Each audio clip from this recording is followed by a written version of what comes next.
जे झालं ते चांगलं झालं नाही. आपण जे चित्र बघितलं ते मनाला वेदना देणारं आहे, दुःख देणारं आहे. शब्दात सांगू शकत नाही अशी ही घटना झालेली आहे.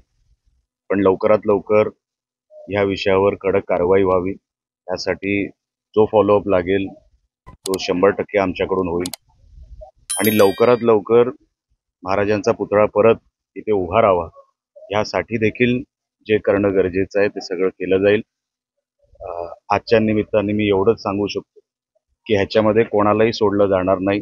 ज्यांची चूक आहे त्यांना योग्य ती कारवाई आणि कडक कारवाई ही त्यांच्यावर होणारच. शिवप्रेमींना काय आव्हान?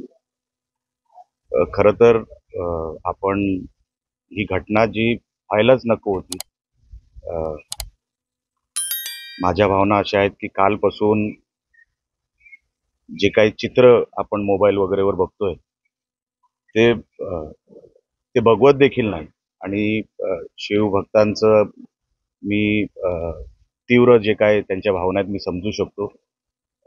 कोणालाही राग येईल, म्हणजे फक्त हा काही कुठला राजकीय विषय नाही, काय नाही, आपल्या दैवताचा विषय आहे आणि म्हणून राग येणारीच घटना आहे.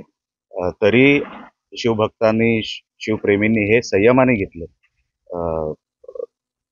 एवढा संयम जो दाखवला मी खरोखरच त्यांचे आभार व्यक्त करतो. खरं तर संयमासारखी ही घटना नाही, आपण अनेक वेळेला बघितलेलं आहे.